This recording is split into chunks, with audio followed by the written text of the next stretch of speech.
जग को जीवन देने वाली मौत भी तुझसे हारी है। सतियों के नाम पे तुझे जलाया, मीरा के नाम पे जहर पिलाया। सतियों के नाम पे तुझे जलाया, मीरा के नाम पे जहर पिलाया। सीता जैसी अग्नि परीक्षा जग में अब तक जारी है। कोमल है कमजोर नहीं तू, शक्ति का नाम ही नारी है। जग को जीवन देने वाली मौत भी तुझसे हारी है। इल्म हुनर में दिल दिमाग में किसी बात में कम तो नहीं। इल्म हुनर में दिल दिमाग में किसी बात में कम तो नहीं। पुरुषों वाले सारे ही अधिकारों की अधिकारी है। कोमल है कमजोर नहीं तू, शक्ति का नाम ही नारी है। जग को जीवन देने वाली मौत। नमस्कार, मी रायचंद्र शिंदे. स्वागत आहे तुम्हा सर्वांचं. महिला दिनाच्या निमित्ताने आपण खास गप्पा मारणार आहोत विविध क्षेत्रामध्ये करिअर करणाऱ्या महिला. खरं तर भारत हा कृषीप्रधान देश आहे आणि कृषीप्रधान देशामध्ये शेतीमध्ये काम करणाऱ्या महिलांचं खूप मोठं काम असतं. पण शेतीत काम करणाऱ्या महिलाच नव्हे तर त्यासोबतच या महिलांना सपोर्ट करणाऱ्या, या महिलांना वेगळ्या प्रकारचे जॉब मिळवून देणाऱ्या आणि स्वतःचं एज्युकेशन ॲग्रीमधलं असतानाही एक वेगळं करिअर करणाऱ्या मॅडम माझ्यासोबत आहेत. खरं तर मॅडमची ओळख मी सांगण्यापेक्षा मॅडमच करून देते. मॅडम, तुमचा पहिल्यांदा परिचय करून द्या. तुमचं नाव, त्यानंतर तुमचं लहानपण आणि आता ज्या क्षेत्रात तुम्ही काम करता. प्रश्नाच्या ओघाने मी वेळेत पुढचं विचारतच जाईल, पण सुरुवातीला तुमची ओळख करून द्या आमच्या प्रेक्षकांना. नमस्ते, माझं नाव अंजली अमित कराळे आहे. मी BSc ॲग्रिकल्चर आहे. माझं शिक्षण दापोली युनिव्हर्सिटीमध्ये झालं आहे. मग 2006 साधारण मी पासआउट आहे. माझं पूर्ण शिक्षण आणि माझं लहानपण हे पुण्यामध्ये गेलेलं आहे. पुणे जिथे विद्याचं महानगर आहे तिथेच माझं शिक्षण झालेलं आहे. 1ली ते 10वी पुण्यामध्ये, 11वी 12वी तिथे आणि त्यानंतर ज्या MPKVच्या थ्रू सिलेक्शन होऊन मी दापोली युनिव्हर्सिटीमध्ये झाले. 2006 मी पासआउट झाल्याच मला एक सिंजंटा म्हणून कंपनी आहे, seed section, seed and pesticide division. तिथे मला मी इंटरव्ह्यू दिला, तिथे मला जॉब मिळाला. तो जॉब थोडासा फील्ड लेवलचा होता की तिथे जाऊन प्रत्येक ठिकाणी महिलांना प्रशिक्षण द्यायचं होतं की तुम्ही जे काही कीड किंवा रोगराई ओळखता त्याबद्दल फील्डमध्ये जाऊन त्या महिलांना परिचय द्यायचा. तर मी त्यावेळेस सरांना विचारलं की मीच का जाऊन द्यायचा किंवा महिलांनाच का प्रशिक्षण द्यायचं. तर त्यावेळेस त्यांनी मला असं सांगितलं होतं की शेतीमध्ये 70% काम करणाऱ्या ह्या महिला असतात. म्हणजे सतत शेतामध्ये राबणाऱ्या किंवा पिकांच्या सतत जवळ असणाऱ्या ह्या महिला असतात. त्यांना रोगराई किंवा किडीविषयी जर माहिती चांगल्या प्रकारे असू शकेल तर त्या त्यांच्या घरातल्या माणसांना सांगू शकतात की असा असा प्रकारचा रोग किंवा कीड इथे आलेली आहे आणि त्याच्यावरती तुम्ही काहीतरी उपाय करा. मग हे प्रशिक्षण देण्यासाठी मी गावागावामध्ये फील्ड डे किंवा आम्ही फील्ड मीटिंग ऑर्गनाईज करायचो. तर फील्ड डेच्या निमित्ताने दिवसभर सगळ्या महिलांना गोळा करायचं, बोलायचं आणि संध्याकाळी 6-7च्या वेळेस जेव्हा दूध वगैरे काढायचा वेळ असेल त्या काळामध्ये आम्ही सगळ्या महिलांना एकत्र घेऊन प्रशिक्षण द्यायचो.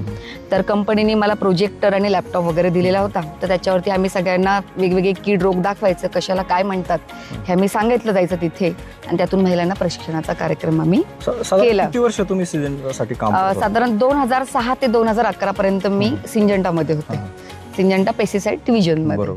मग त्यानंतर मी एक नर्सरी म्हणून सायंटिफिक सीडलिंग नर्सरी एक कंपनी होती, तिथे एक जॉबची मी रिक्वायरमेंट होती. मी तिथे इंटरव्ह्यू दिला, मग तिथेही सिलेक्शन झालं. मग योगायोगाने मला इथे जुन्नरमध्येच जॉब मिळाला. तर ह्या जुन्नरमध्ये त्यांची एक सायंटिफिक सीडलिंगची मांजरवाडीला एक ब्रांच होती आणि नवीनच ओपन करणार होते ते ब्रांच. तर ते म्हणे तुम्ही पूर्ण युनिट सांभाळाल का? तर सांभाळू म्हणे, सगळ्या महिलांना घेऊन तुम्ही व्यवस्थित काम करू शकाल का? तर ठीक आहे म्हटलं, करू शकेल. बरोबर. मग मी 2011 ते जॉईन केलं. ते 2022 पर्यंत मी त्यांच्याकडे तिथे जॉब करत होते. मग हे करता करता मला असं वाटलं की मी स्वतःची नर्सरी टाकू शकते किंवा मी करू शकते. माझ्या मनामध्ये काय प्रश्न आहेत, जसं की महिला दिनाच्या निमित्ताने प्रत्येक क्षेत्रातल्या महिला त्यामध्ये घेतोय. तर ॲग्री हा म्हणजे भारतातला सगळ्यात महत्वाचा घटक आहे. म्हणजे आज शेतकरी पिकवतो म्हणून बाकीची जनता सगळे अन्नदाता आपण त्याला म्हणतो. अन्नदाता सुखी तर सगळं सुखी. तुमचं BSc ॲग्री असताना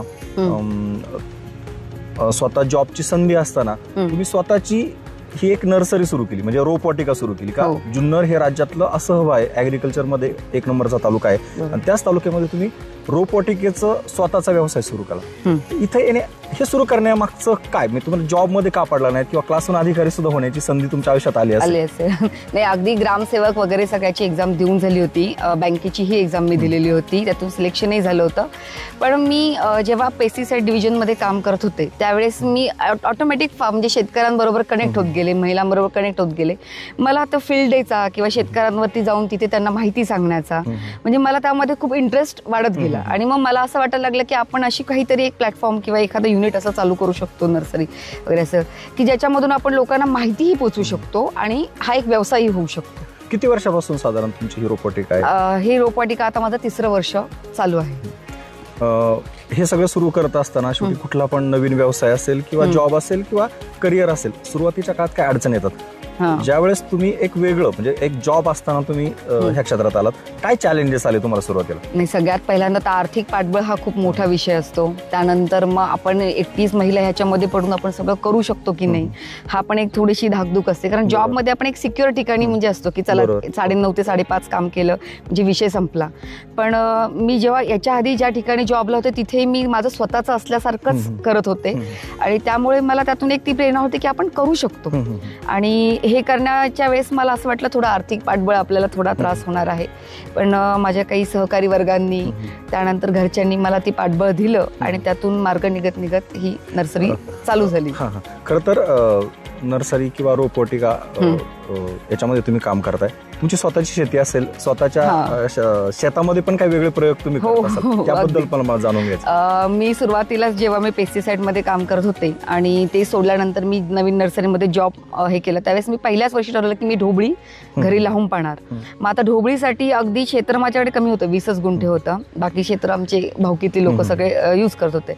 तर मग मी ठरवलं की ढोबळी लावायची आणि माझ्या मिस्टरांना पण त्याच्यामध्ये इंटरेस्ट असल्यामुळे आम्ही दोघांनी ठरवून अगदी छोट्या छोट्या गोष्टीपासून आम्हाला सुरुवात करावी लागली. म्हणजे अगदी जसं की आपल्याकडे पंप उपलब्ध नाही आहे किंवा आता मला ढोबळी लावायची तर मला शेडनेटमध्ये लावायचं, त्याच्यासाठी लागणारं स्ट्रक्चर अगदी ते कुठून काय आणावं हे इथपासून सुरुवात मला करावी लागली. पण मी ती ढोबळी त्या वर्षी अगदी सक्सेस केली आणि त्यासाठी माझ्या मिस्टरांची खूप मदत त्यामध्ये लाभली. म्हणजे आम्ही कामामधून वेळ काढून आम्ही तिथे दोघं जायचो, स्प्रे काय घ्यायचा किंवा कधी कधी आम्ही त्या मजुरांबरोबर तिथे ढोबळी तोडायलाही थांबायचो. असं आता 3 वर्षाचा हा सगळा प्रवास आहे. हे करता करता तुम्ही KVK सारख्या संस्थांना सुद्धा तिथं गाईड किंवा लेक्चर देण्याचं काम करता, तो अनुभव कसा असतो? सर अगदी म्हणजे KVKला तर मी आता एक 5-6 वर्ष झाले तिथे लेक्चरर म्हणून जाते. पण त्याच्या आधी मी सिंजंटामध्ये असताना जेव्हा आम्हाला फील्ड डे वगैरे कार्यक्रम करायला लागायचा तर तिथे कुठल्याही विषयाचा एक क्रॉप घेऊन त्याच्यावरनं पूर्ण अगदी त्याच्या जन्मापासून ते हार्वेस्टिंग पर्यंतचा सगळा प्रवास आम्हाला त्यांच्यामध्ये सांगावा लागायचा. तेच प्रवासाची लेक्चर मी ॲग्रिकल्चर ऑफिसर बरोबर जागजागी ठिकाणी कुठेही त्यांनी कार्यक्रम आयोजन केला की ते मला बोलवायचं की मॅडम तुम्ही ह्याविषयी ह्या टोमॅटो विषयी किंवा कुठलाही क्रॉप विषयी तुम्ही माहिती सांगा. मग तेच कार्यक्रम KVK मध्ये सुद्धा ते ऑर्गनाईज करू लागले. त्यांच्या महिन्यामधून किंवा 2 महिन्यामधून जेव्हा जेव्हा त्यांच्याकडे कुठले कार्यक्रम असतील तर ते मला तिथे बोलवतात. 2 ते 3 तास आम्ही त्या विषयावरती तिथे चर्चा करतो. तिथे बरेचसे विद्यार्थी असतात किंवा बाहेर राज्यामधून आलेली लोक पण असतात, त्यांना सुद्धा ह्याच्या पिकाविषयी माहिती आपल्याला देता येते तिथे. पुन्हा एकदा आपण नर्सरी आपण माझ्या पाठीमागे जर पाहिलं ह्या महिला काम करतात. आता तुम्ही पण एक या उद्योगाच्या प्रमुख आहात. किती महिलांना साधारण तुम्ही आता जॉब या निमित्ताने? माझ्याकडे 11 ते 12 महिला ह्या दररोज रेग्युलर काम करण्याला आहेत. 1-2 ते 3 जेंट्स पण आहेत आपल्याकडे काम करायला. तर हे सगळेजण इथेच ह्या लोकल एरियामधले आहेत. काही बाहेरून आलेले सुद्धा आहेत, म्हणजे बाहेर गावावरून आलेले, तिथे स्थायिक सुद्धा काही लेबर आहेत आपल्याकडे. तर ह्या महिला सातत्याने आपल्याकडे कामाला आहेत. म्हणजे मी ज्या आधी नर्सरीमध्ये होते तिथल्याही महिला अजूनही माझ्यासोबत आहेत. बरोबर. अशा पुन्हा एकदा आपण मूळ व्यवसाय सब्जेक्टवरती येऊया. नर्सरी रोपवाटिका हा जो सब्जेक्ट आहे किंवा हा जो व्यवसाय आहे, जुन्नर सारख्या कृषी प्रधान तालुक्यामध्ये आपण काम करताय. जुन्नरमधली सॉइल साधारण आता तुम्ही त्याच्या रिलेटेड आहात. आपल्याला माहिती आहे अलीकडच्या काळात खूप फर्टिलायझरचा वापर वाढला आहे, त्यामुळं भटेंदानंतर आपण जुन्नर हा असा तालुका बनतोय की पुढच्या काळामध्ये कॅन्सरचं प्रमाण खूप वाढणार आहे. आणि मूळ जे अन्न आहे आपलं पोटामध्ये जाणार, मग कोथिंबिरीपासून रोजच्या आहारात लागणाऱ्या गोष्टी ते पालेभाज्यापर्यंत तुम्ही एक व्यावसायिक आहात आणि त्यानंतर गृहिणी सुद्धा आहात. येस. तर मला एक या निमित्ताने महिला दिनाच्या निमित्ताने एक तुम्हाला विचारायचंय का शेतकरी ज्यावेळेस तुमच्याकडनं रोपं घेऊन जातात, लावतात, जास्त उत्पन्न मिळवण्याच्या नादामध्ये अनेक फर्टिलायझरचा वापर करतात, तर काय नेमकं ही शेती कशी केली पाहिजे, फर्टिलायझरचा वापर पुढच्या काळामध्ये आपल्याला धोकादायक ठरतोय, त्या निमित्ताने काय काळजी घेतली पाहिजे रोपं लावण्यापासून तर ते क्रॉप पूर्ण काढायला येतपर्यंत? अगदी बरोबर आहे.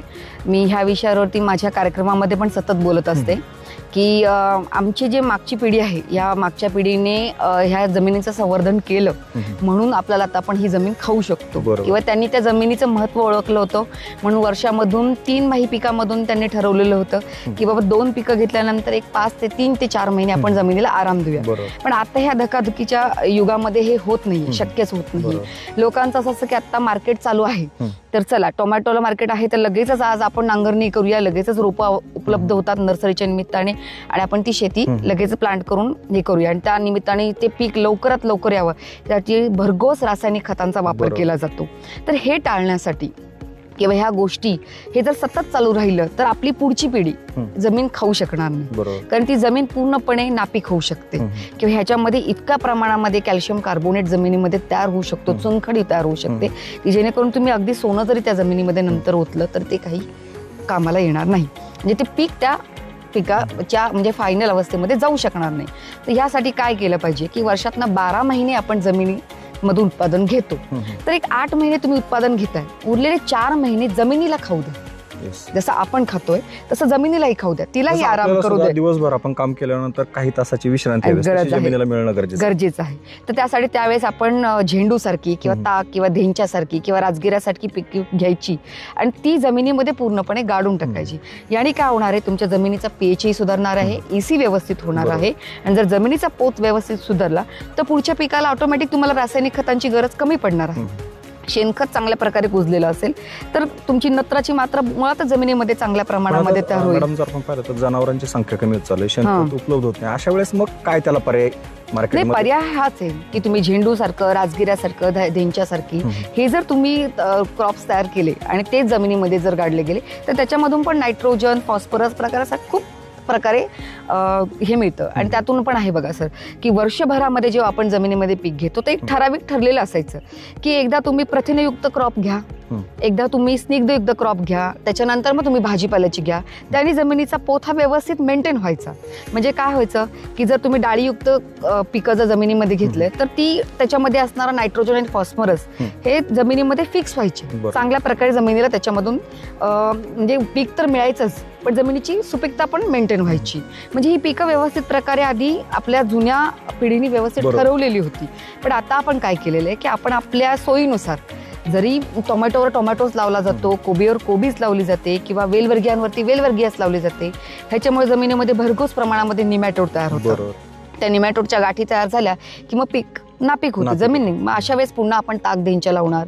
मग आपल्या वेळेनुसार आपण जमिनीला बदलण्यापेक्षा जर आपण जो ठराविक कालामध्ये जी पिकं घेतली जातात तीच जर केली गेली तर हे प्रॉब्लेम्स येणारच नाहीत. पिकावरती लाखो रुपये खर्च करत राहतो आणि त्यानंतर पिकाचं नुकसान होतं आणि प्लस आपल्या आरोग्याचं पण नुकसान होतं. मग हे जर साधायचं असेल तर आपल्याला ही गोष्ट करणं अगदी गरजेचं आहे की आपण आठवड्यात एक सुट्टी घेऊन आपण आपल्या शरीरासाठी आराम मागतो तर जमिनीलाही आराम दिलाच पाहिजे. बरोबर असं बरोबर. पुन्हा एकदा आपण या व्यवसायाच्या रिलेटेड 1-2 प्रश्न माझे आहेत त्यावरती वेळ. आपण जर पाहिलं तर माझ्या माहितीनुसार राज्यातल्या सर्वात जास्त नर्सरी किंवा तुमच्या रोपवाटिका जुन्नरमध्ये आहेत. इथले काय चॅलेंजेस आहेत, म्हणजे एकाच तालुक्यामध्ये एवढं शेतकरी पण तेवढे सगन झालेले आहेत, तुम्हाला ह्या व्यवसायातल्या अडचणी काय आहेत आणि त्या तुम्ही कशा फेस करता? सगळ्यात मोठी अडचण सर आता आहे की मार्केट. म्हणजे आधी असं होतं की मी जेव्हा नर्सरी सुरुवात केली 2011 मध्ये त्यावेळेस असं असायचं की लोक यायची 1 महिन्यानंतर काय पीक करायचे त्यांच्या डोक्यामध्ये अगदी फिक्स असायचं किंवा ती कल्पना त्यांची आयोजित असायची. त्याच्यामुळे काय व्हायचं की 1 महिना आधी आमच्याकडे बुकिंग घ्यायचं की 1 महिन्यानंतर या तारखेला आम्हाला रोपं लागणार आहेत आणि तुम्ही आम्हाला ती रोपं तयार करून द्या. पण आता असं झालेलं आहे की इतकी कॉम्पिटिशन वाढलेली आहे आणि इतक्या नर्सऱ्या पार अगदी भिंतीला भिंत खेटून नर्सरी आहेत अशा प्रकारे आमच्याकडे नर्सरी झालेल्या आहेत. त्यामुळे जर आता लोक काय करतात की अडॉप्ट मध्ये म्हणजे आधीच क्वांटिटी लाख 2-2 लाख सोयीन करून ठेवतात आणि शेतकऱ्यांची पण अशी मानसिकता झालेली आहे की चला आत्ता मार्केट आहे ना, तर मग आपण आत्ताच्या आत्ता पिकं आत्ताच कुठेतरी रोपं बुक करूयात, 2 दिवसामध्ये नांगरणी फळणी केली की पिकं लावून टाकायची.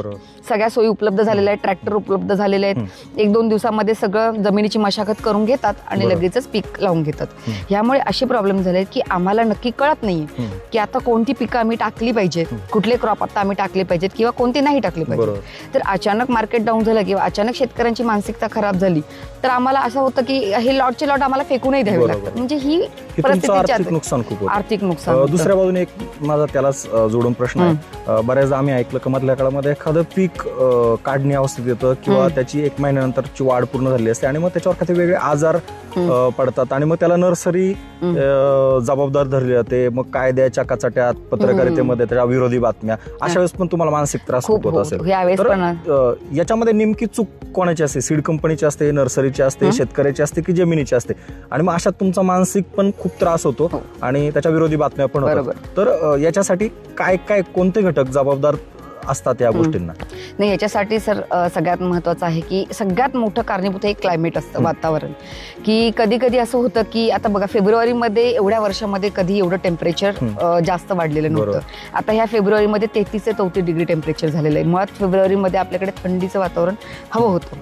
पण अशा वातावरणामध्ये जर तुम्ही अचानक फ्लावर लावली, कोबी लावली, तर त्या पिरियडला जर तिला थंडी नाही भेटली, जर ती थंडीची व्हरायटी आहे, तिला जर थंडी नाही भेटली, त्याचं फुल फुटणार आहे फ्लावरचं, किंवा त्याच्यामधून गुलाबी कलरचे केस तयार होणार आहेत. ते वातावरणाचे दोष असतात. दुसरं, एकतर कंपन्यांनी आता असं करायला हवं की बाबा नवीन नवीन क्लायमेटला अनुसरून त्यांनी अनुषंगाने आयोजित करून ट्रायल घेऊन मगच ती पिकं मार्केटमध्ये आणायला हवीत. तसं बऱ्याचशा कंपनी करतात. पण कधी कधी असं होतं की शेतकरी सुद्धा त्यांच्या दरवर्षीच्या अनुभवानंतर कुठलीही व्हरायटी कोणत्याही सीझनमध्ये मागतात. मग त्यानुसार आपल्यालाही कधी कधी ते ओळखीचा शेतकरी असल्यामुळे आपल्याला तयार करून द्यावी लागते. त्याच्यातूनही प्रॉब्लेम आला आणि त्यांचं जर पीक त्या काढणीच्या काळामध्ये भाव खूप चांगला आहे आणि पीक पूर्ण खराब झालेलं असेल, तर अशा वेळेस मग ते स्वतःही प्रॉब्लेममध्ये जातात. मग ज्यांनी रोपं दिले त्यांनाही प्रॉब्लेममध्ये आणायचा प्रयत्न करतात. म्हणजे हे एक सर्व घटक जबाबदार असतात आणि मग गोष्ट वेगळी असते आणि राग मात्र तिसऱ्यावर निघतो. तर याबद्दल पण शेतकऱ्यांनी थोडंसं सजग राहिलं पाहिजे आणि सगळ्या गोष्टींचं, म्हणजे त्याला एकच जबाबदार नर्सरीवाला नाही किंवा वातावरण नाही किंवा जमीन पण नाही, सगळेच घटक आहे, त्याचा थोडा अभ्यास करणं गरजेचं आहे. अगदी शेवटची मुलाखतीचा आपण पार्ट हे करतोय. मला आज महिला दिनाच्या निमित्त तुमच्याकडून एक संदेश हवाय समस्त शेतकरी वर्गासाठी. आपल्या जमिनीचं कसं त्याची राखणदारी केली पाहिजे, कसं त्याचं संतुलन केलं पाहिजे किंवा त्याच्यावर कसं लक्ष दिलं पाहिजे. कारण घरामध्ये आपण जसं एक कुटुंब प्रमुख महिला असते, ती आपल्या लहान मुलापासून तर तिच्या नवऱ्यापर्यंत सगळ्यांना जपण्याचं काम करते. तर शेती जपण्यासाठी पुढच्या काळामध्ये तुम्ही काय, एक महिला म्हणून, एक गृहिणी म्हणून किंवा एक रोपवाटिकेच्या एक प्रमुख म्हणून काय संदेश द्याल आजच्या निमित्ताने, तो आम्हाला सांगा. काय झाले सर, भारत हा कृषीप्रधान देश आहेच आहे आणि सगळ्यात महत्वाचं म्हणजे की ह्या कृषी गोष्टीवरतीच आपण पूर्णपणे अवलंबून आहोत. आपलं अन्न, वस्त्र, निवारामधल्या तिन्ही गोष्टी ह्या कृषी गोष्टीवरती अवलंबून आहेत. तर शेतकऱ्यांना मला फक्त इतकंच सांगायचं की ह्याच्यामधून त्यांनी एकच गोष्ट आहे की आपल्यावर सगळं जग अवलंबून आहे आणि जर ही जमीन आपण व्यवस्थित टिकवली गेली, हिची सुपीकता नीट ठेवली गेली, तरच पूर्ण देशही खाईल, महाराष्ट्रही खाईल आणि तुम्हीही खाऊ शकणार आहात. तर आणि तुमच्यानंतर तुमच्या पिढीलाही तुम्हाला शेतीमध्ये ज्ञान द्यायचं असेल तर त्यांच्यासाठी तुम्ही तुमच्या घरातल्या एखाद्या तरी व्यक्तीला तुम्ही ॲग्रिकल्चरला शिक्षण घ्यायला पाठवा किंवा त्याच्यामधून त्यांनी फक्त अधिकारीच झालं पाहिजे असं नाही की तू नवीन नवीन तंत्रज्ञान विकसित कर. जसं बाहेरच्या देशामध्ये नवीन नवीन तंत्रज्ञान विकसित झालेले आहेत, इस्रायल टेक्नॉलॉजी झालेली आहे किंवा अजून बाहेरच्या कुठल्या टेक्नॉलॉजी झाल्या आहेत, तशा टेक्नॉलॉजी आणून आपण आपल्या देशामध्ये वापरल्या तर ते पण आपल्याकडे चांगल्या गोष्टीमध्ये होऊ शकतं.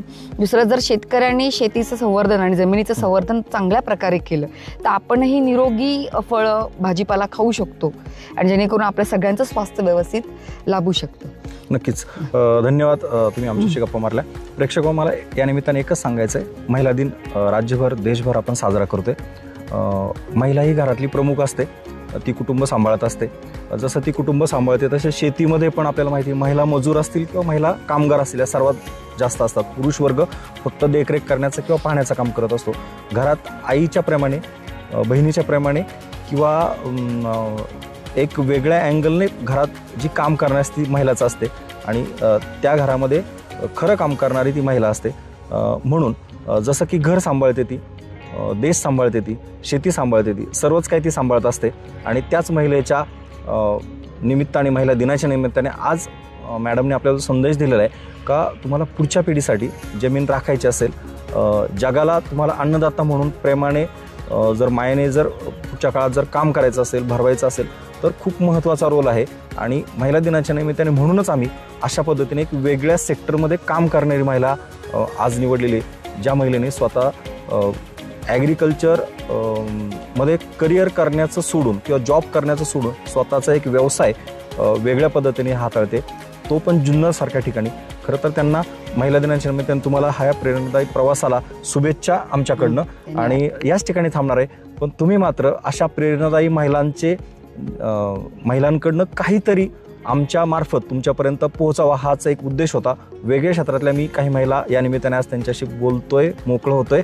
आणि तुम्हालाही शेतीमधली एक करिअर करणारी महिला, शेतीमधल्या व्यवसायामध्ये करिअर करणारी महिला या निमित्ताने पोहोचवण्याचा हा एक प्रयत्न होता. धन्यवाद.